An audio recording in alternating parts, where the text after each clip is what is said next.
Biblia explicada, un recorrido diario por las Sagradas Escrituras.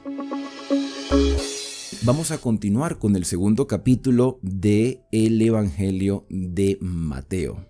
Antes de abrir nuestras Biblias, vamos a hacer un breve repaso, recordando que los 4 evangelios están organizados de manera temática. Cada evangelista tenía un propósito diferente al momento de plasmar parte de la vida del Señor Jesús.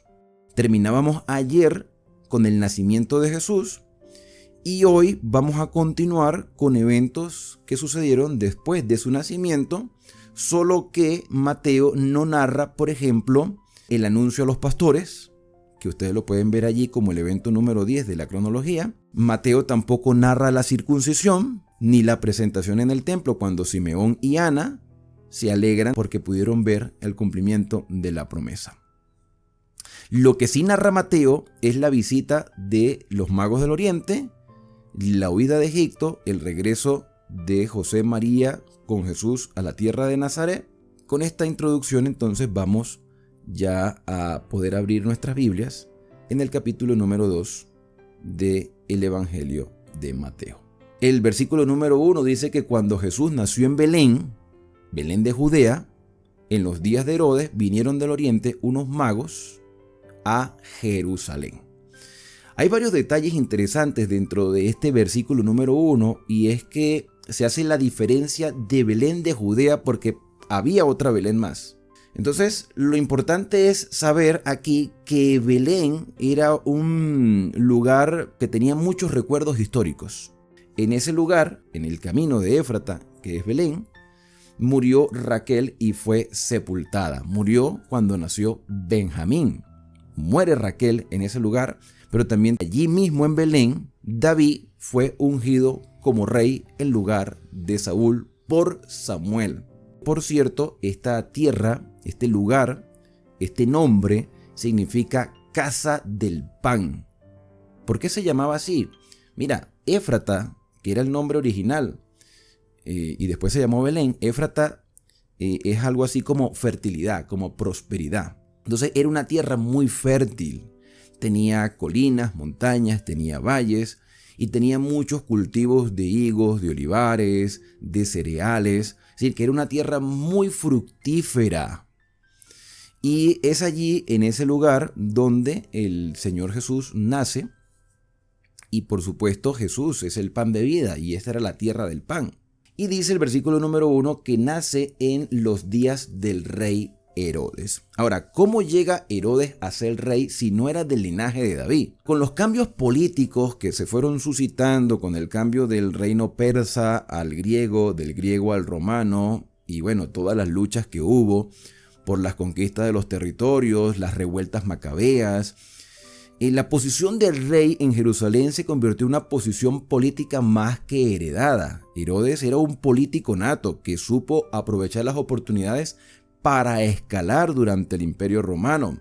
Tras la muerte de Julio César, es el Senado quien coloca en el año 40 a.C., según el calendario que nosotros tenemos, coloca a este hombre Herodes, que era descendiente de familia de los edomitas, de Edom. Entonces, claro, era un hombre extranjero que estaba muy familiarizado con la cultura judía, que tiene influencia política, que utiliza estrategias para escalar en el ámbito político y logra que el emperador y el senado lo coloquen como el rey de la provincia de Judea. Herodes muere en el año 4 a.C. después de haber hecho una ordenanza de matar niños, pero eso lo vamos a estudiar a medida que vayamos avanzando en este mismo capítulo. Resulta que en ese periodo de tiempo vienen del oriente a Jerusalén unos magos que fueron dirigidos hacia ese lugar. Fueron directo a Jerusalén. Aunque Jesús había nacido en Belén, Dios permitió que estos hombres ilustres, conocedores de las escrituras, a los cuales se les llama aquí magos, pero el concepto que nosotros tenemos de mago es muy diferente a lo que tenían aquellos que vivieron en ese tiempo. Magos era una persona conocedora de los astros, era un hombre sabio y que por supuesto tenía adquisición económica. Llegan estos personajes del oriente a la capital del reino de Judea, a Jerusalén, haciendo una pregunta: ¿dónde está el rey de los judíos? Porque su estrella hemos visto en el oriente. Hemos visto surgir su estrella y hemos venido para adorarle. Ahora, hay quienes han llegado a pensar de que estos sabios orientales, que no sabemos con exactitud de dónde vinieron, lo cierto es que sí eran del oriente, o sea, de Mesopotamia, de Israel hacia el otro lado del Jordán, ya todo eso era oriente. Vinieron de tierras lejanas. Algunos han pensado que eran 3 estos sabios por los 3 regalos que le presentan al Señor Jesús, pero aquí no dice que eran 3 personas. Y yo no creo que 3 ciudadanos anduvieran solos por la noche por allí a expensas de criminales que se pudieran también presentar. Entonces seguramente era una caravana de hombres ilustres con sus siervos y con todo su séquito, y esto era prácticamente un evento que era imposible pasar inadvertido de que llegaran estas personas al territorio de Jerusalén, y de paso preguntando e indagando dónde está el rey de los judíos. Yo considero que estos hombres conocían perfectamente las profecías de la Tanakh, del Antiguo Testamento. Hay evidencias, porque primero ellos dicen: hemos visto su estrella. Pues estrellas hay muchas, y sí, posiblemente había una estrella nueva. Yo no dudo que ellos hayan visto una luz nueva y entonces hayan considerado que era importante, y registran los eventos proféticos y se dan cuenta que en esos eventos proféticos que ellos tenían en sus manos, que de alguna manera lo adquirieron, pudieron descubrir algunas cosas que ya las sabían y estaban esperando, o sea, estaban atentos a las señales de los tiempos.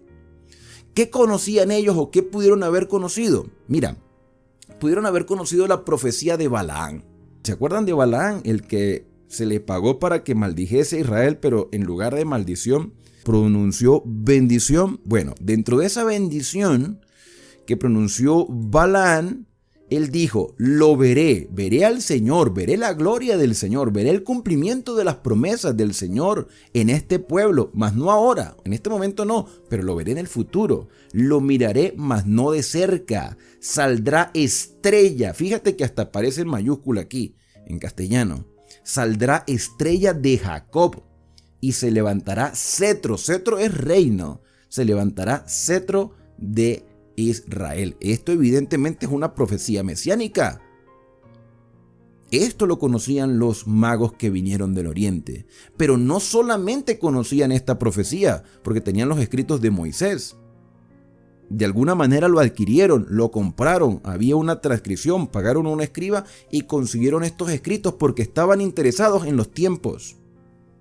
Ya aquí hay una lección para nosotros: cuando uno realmente quiere conocer la voluntad del Señor, hace todo lo posible por conseguir esa verdad a través de su palabra. Y estos hombres confiaban en los escritos de los profetas del Antiguo Testamento. Otra profecía más, y la he mencionado en repetidas oportunidades, es la profecía de Daniel, del capítulo número 9. En los versículos 25 en adelante, cuando Gabriel le explica a Daniel una profecía de tiempo, también conocida como la profecía de las 70 semanas. Dentro de la profecía de los 2300 años está la de las 70 semanas, que son 490 años.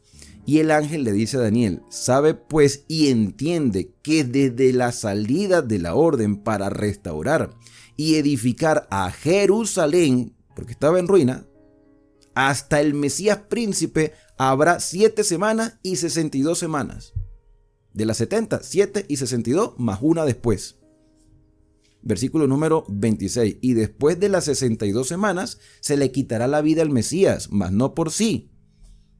Entonces tenemos la evidencia de Balaán: veré la estrella, el cetro de Jacob, y el Mesías vendrá tras 490 años desde que salga la orden para la restauración de Jerusalén.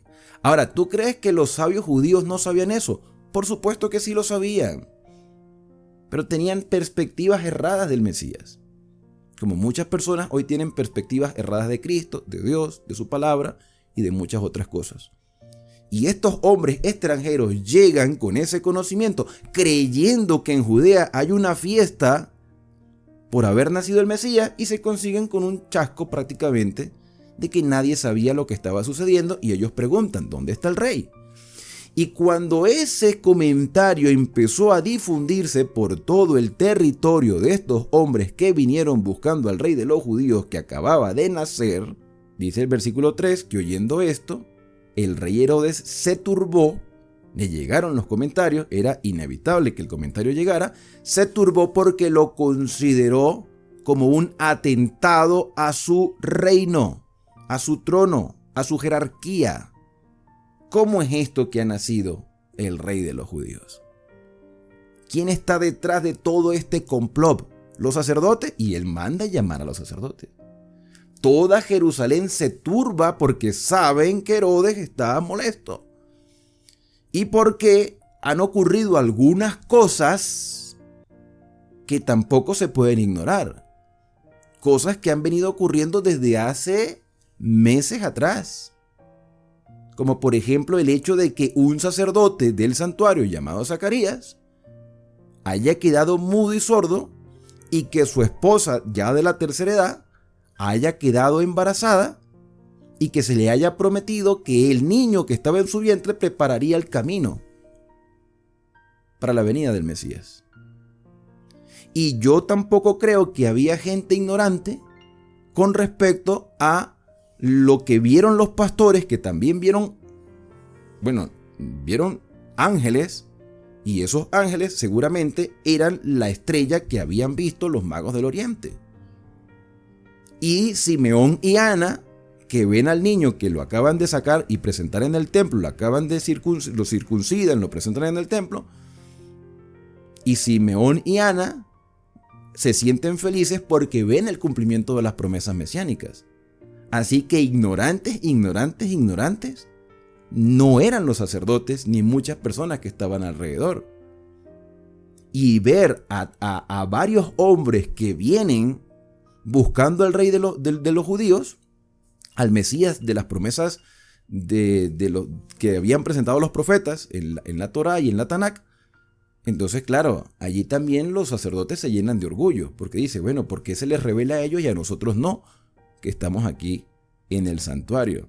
No olvidemos que la posición de quienes estaban en ese momento en el santuario no era una posición que habían recibido heredada de las generaciones anteriores, sino que así como Herodes tenía un puesto político puesto por los romanos, Herodes era el que se encargaba de colocar a los sacerdotes en el santuario. O sea, que había corrupción. Era un puesto político ese de dirigir también en el santuario. Era religioso, yo no dudo de que había hombres piadosos religiosos, pero se había obtenido ese puesto por parte de los fariseos y de los saduceos, que tenían influencias políticas. Herodes colocó allí quienes dirigían en el santuario. Entonces, claro, le tienen temor a Herodes, y Herodes convoca a todos los principales sacerdotes que él mismo había colocado, y llamó a los escribas del pueblo y les preguntó dónde, en qué lugar, según lo que ustedes saben, a mí no me vengan con cuentos que ustedes saben, dónde ha de nacer el Mesías, el Cristo. Ellos le respondieron, en Belén de Judea. Así que sí sabían. Y de paso ellos dicen, porque así está escrito por el profeta, tú, Belén de la tierra de Judá, no eres la más pequeña entre los príncipes de Judá, porque de ti saldrá un guiador que apacentará a mi pueblo Israel. Ahora, ¿en qué parte de la escritura aparece esta profecía? Pues aparece en el libro de Miqueas, libro que también ya estudiamos aquí en el canal, en el capítulo número 5, verso número 2. Miqueas pronunció un mensaje mesiánico, una promesa. Así que los sacerdotes lo sabían. Ahora, ¿quiénes no lo sabían? Los magos del Oriente. porque ellos tenían parte de la verdad, pero no tenían toda la verdad. Tenían la información de los tiempos proféticos, pero no sabían el lugar. De paso, la estrella que ellos ven durante las noches, que los estaba guiando, que en realidad eran ángeles, se posa en Jerusalén, no los lleva a Belén, porque el Señor no quería hacer pasar por alto del evento que estaba sucediendo. Los sacerdotes le dicen a Herodes, mira, es Belén, ese es el lugar. Quizás no querían decírselos, pero Herodes los obligó a decirlo.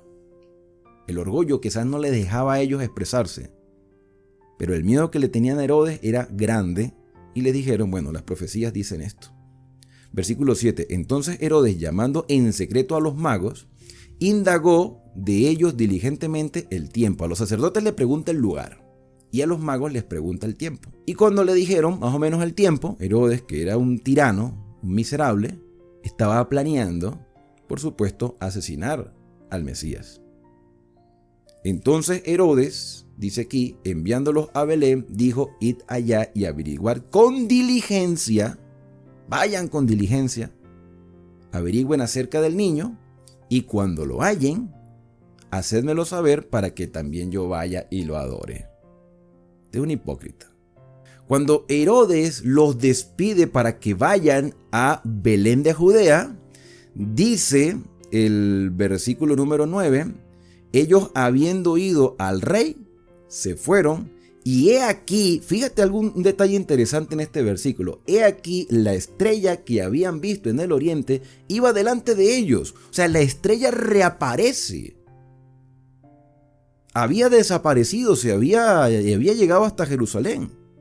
Esto nos indica que Dios estaba moviendo todo para que se diese a conocer el cumplimiento de las promesas. Ahora reaparece la estrella y ellos se alegran. Cuando ven la estrella, hasta que llegando se detuvo donde estaba el niño.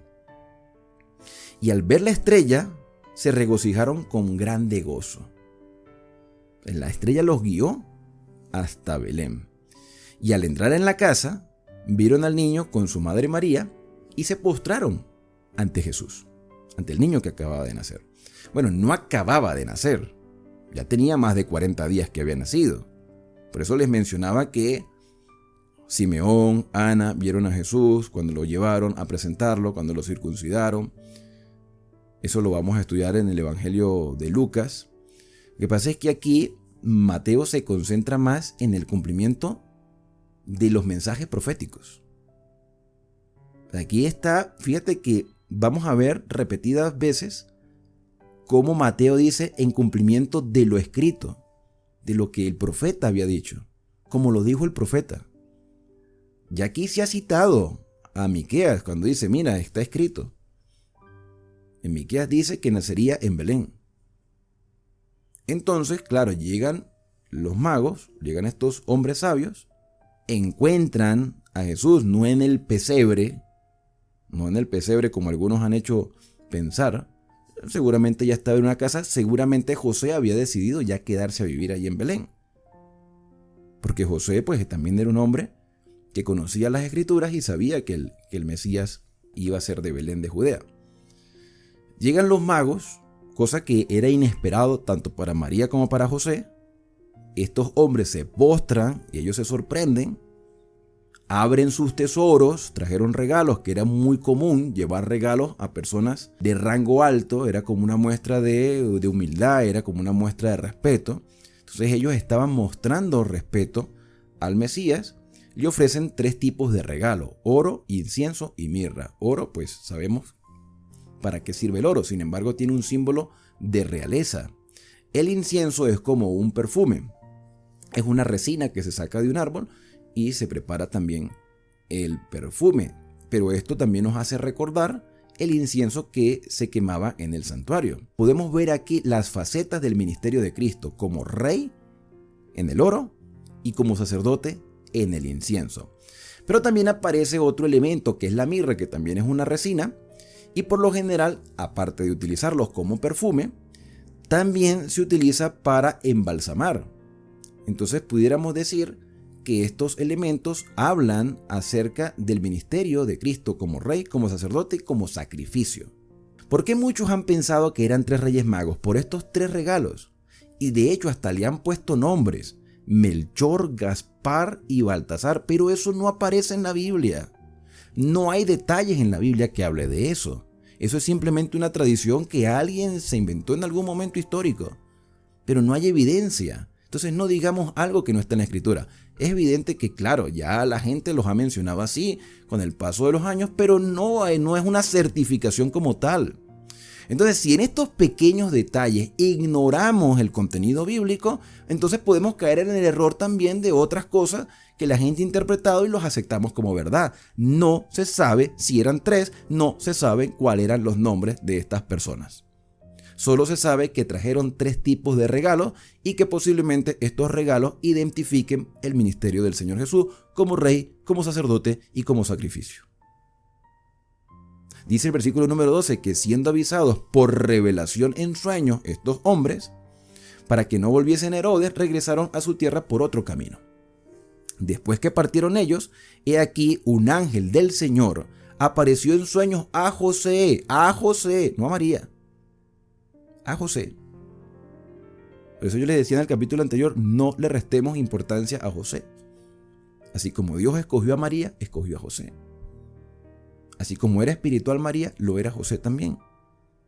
Y es el Señor quien le habla a José, como sacerdote de casa, como responsable primario de la educación de Jesús.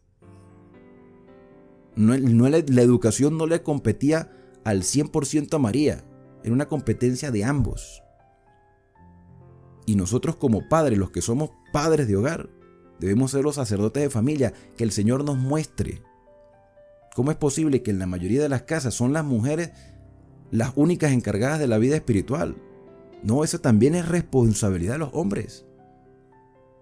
Entonces Dios le revela en sueño a José y le dice: levántate, toma al niño y a su madre y huye a Egipto y permanece allá hasta que yo te diga, porque acontecerá que Herodes buscará al niño para matarlo. A Egipto, la tierra donde por 400 años Israel llegó a ser esclavo, pero en esa época, en ese contexto histórico, Egipto era también una provincia romana y muchos judíos por lo general viajaban de manera comercial a Egipto, porque era parte del imperio, ya no era el Egipto de los faraones.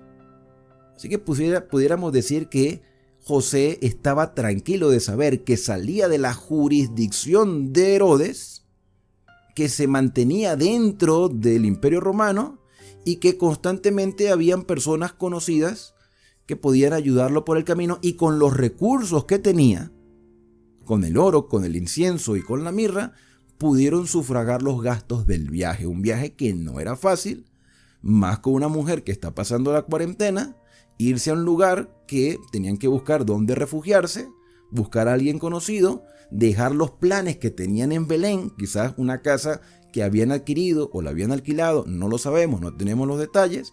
Sabemos que José era carpintero, así que él dependía de su trabajo manual. Tenía que dejar algunas cosas, llevarse algunas herramientas para irse a Egipto, quién sabe hasta cuánto tiempo estarían allá. Pero lo hicieron porque fue una orden, fue una advertencia. Lo hicieron lo más rápido posible antes de que Herodes se enterara que los magos se habían ido por otro lado. Y él, despertando, tomó de noche al niño y a su madre y entonces se fueron a Egipto y estuvo allá hasta la muerte de Herodes. La muerte de Herodes fue en el año 4 a.C. y Jesús nació alrededor del año 5 a.C. en el calendario que tenemos, cosa que ya expliqué en el capítulo anterior por qué esta cuestión del calendario. Muere Herodes no sin antes hacer un acto de crueldad al matar a niños inocentes por una ira que él tenía. Estuvo allí José y María con Jesús en Egipto hasta la muerte de Herodes, para que se cumpliese lo que dijo el Señor por medio del profeta cuando dijo: de Egipto llamé a mi hijo. Mira, si bien Mateo ha dejado en claro que él está intentando mostrar a Jesús como el Mesías prometido, tenemos que también estar conscientes cuáles son las citas que Mateo toma para decir que esto se cumplió. Así como mencioné a Miqueas capítulo 5, verso 2, tenemos que saber en qué parte del Tanaj del Antiguo Testamento Mateo toma este texto para decir que se cumple el mensaje profético de que de Egipto llamaré a mi hijo. Bueno, el versículo de donde Mateo lo saca está en Oseas 11.1, que también estudiamos Oseas. ¿Te das cuenta la importancia de haber pasado por todos los capítulos del Antiguo Testamento? ¿Qué dice Oseas 11.1? Cuando Israel era muchacho, está hablando de Israel como pueblo. Cuando Israel era muchacho, yo lo amé y de Egipto llamé a mi hijo. ¿Qué hijo? Israel, el pueblo como tal. Entonces, claro, Mateo toma esta cita porque es que el Mesías representa a su pueblo. El Mesías viene por su pueblo. Y así como Dios, el Padre, y evidentemente la deidad en pleno, sacan a Israel de Egipto a la tierra de Canaán, así como Israel salió de Egipto, así también el Mesías saldría en esa circunstancia histórica de Egipto para volver a su tierra para cumplir las promesas. Entonces, Mateo agarra este texto y hace entender que la huida a Egipto para salvar la vida no sería una huida para permanecer en Egipto. No era que se iban a quedar allá ni iba a desarrollar su vida allá, era que tenía que retornar de nuevo porque de Egipto llamé a mi hijo. Y eso es lo que Mateo quería expresar, que el Mesías no se iba a quedar en Egipto. José había decidido quedarse en Belén, pero las circunstancias hicieron que huyera para poder salvarle la vida al niño. Pero no se iban a quedar allá, iban a retornar. Así como el Señor, en los momentos históricos pasados, sacó a Israel de Egipto para poseer la tierra, y ahora el Mesías llegaría a esa tierra para impartir la bendición del cielo con la redención. Volviendo de nuevo a Mateo, Herodes entonces, cuando se vio burlado por los magos, se enojó mucho y mandó a matar a todos los niños menores de 2 años que había en Belén y en todos los alrededores, conforme al tiempo que había inquirido, porque él preguntó, a ver, ¿cuándo nació? Entonces más o menos calculó la edad. Pero ¿tenía Jesús 2 años? Los que somos padres sabemos cómo es un niño de 2 años. Un niño de 2 años ya da sus primeros pasos, ya camina, ya balbucea, ya dice palabras. Jesús estaba recién nacido. Tendría unos, 2 meses quizás de nacido. Desde que Herodes se enteró hasta que huyeron a Egipto, bueno, ahí pasaron varios días, varias semanas. Así que pudiéramos calcular que Jesús tendría entre 2 a 3 meses. No es como dice la tradición, que Jesús nació el 25 de diciembre y el 28 el Día de los Inocentes por la matanza de los niños y el 6 de enero llegaron los magos. No, eso está totalmente desfasado. O sea, la tradición es una tradición infundada. Ni Jesús nació el 25 de diciembre, ni el 28 de diciembre es el Día de los Inocentes por la matanza de los niños, y mucho menos los magos llegaron el 6 de enero. Eso es una tradición que, no sé, alguien se inventó y la gente ya lo tiene ya como costumbre. No sabemos cuánto tiempo transcurrió, pero Herodes considera que es necesario matar a niños menores de 2 años. Ahora, ¿por qué exactamente menores de 2 años si un niño de 2 años ya está grandecito? Y Jesús no tendría mucho tiempo de nacido. Por el mismo pensamiento judío. Mira, cuando un niño nacía en Israel, ese primer día de vida de un niño no era un día de vida, era su primer año de vida porque había nacido en un año específico. Nosotros tenemos que esperar 365 días para decir tiene un año. Pero un judío decía no, nació en este año, es de este año, tiene un año. Nuestro pensamiento es muy diferente al de ellos, tiene un año. Si por ejemplo un niño nacía, como dicen algunos por allí, ¿no? Que Jesús nació el 25 de diciembre, si un niño nace en diciembre, en ese año, si supongamos que un niño nace el 20 de diciembre del año 2024, nació. Para el 1 o el 2 de enero del siguiente año, ese niño no tendrá un mes de vida, tiene menos de un mes. Pero en el pensamiento judío ese niño ha vivido en 2 años diferentes. Nació en el 2024 y está viviendo el 2025, pero nació hace menos de un mes. pero ya tenía 2 años. Entonces, claro, Herodes, sacando ese cálculo, y aunque la Biblia no nos da la fecha exacta del nacimiento de Cristo, ni en qué mes exacto, o sea, tenemos una incógnita, quizás el Señor no lo vio relevante, y si Dios no lo vio relevante para que los evangelistas lo narraran, ¿por qué tenemos que darle tanta relevancia al nacimiento de Jesús en una fecha específica? Jesús debe nacer en nuestro corazón todos los días, porque Él es el centro de nuestra vida. Todos los días debemos renovar nuestra relación con Él.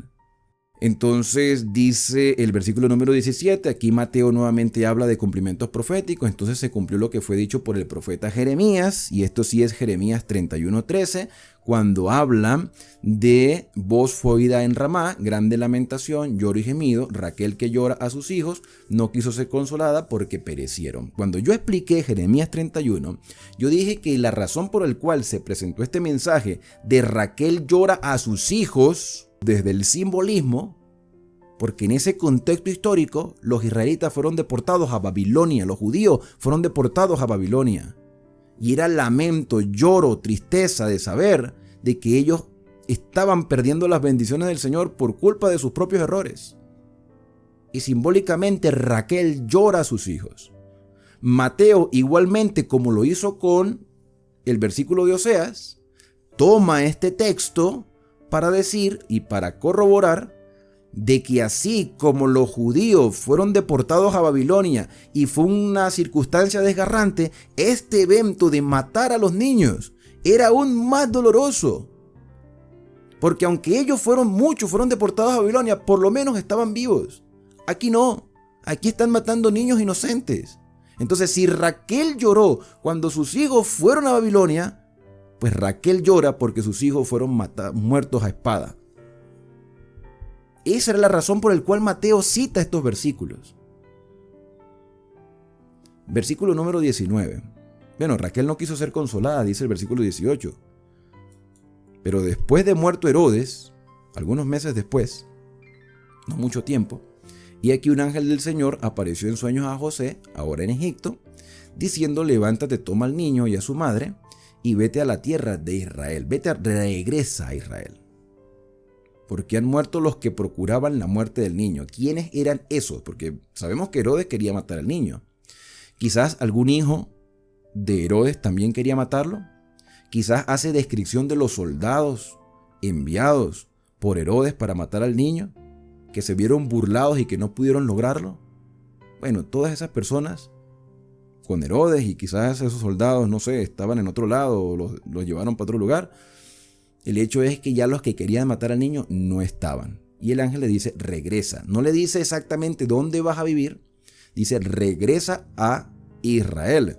Entonces José se levantó, tomó al niño y a su madre, fue a Israel, pero escuchando que Arquelao, Herodes Arquelao, que era también otro despiadado más, estaba reinando en Judea, porque José, me imagino yo, que quería volver a Belén de Judea, pero enterándose de quién estaba sentado en el trono, en lugar de su padre, Arquelao, que era mucho más despiadado. Mira, Arquelao era tan miserable y despiadado que ni siquiera los romanos lo aguantaban.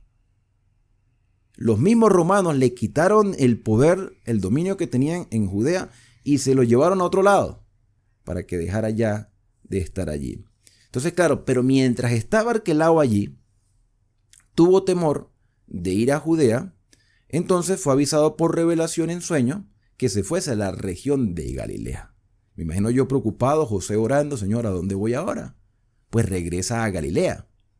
Solo que Galilea tenía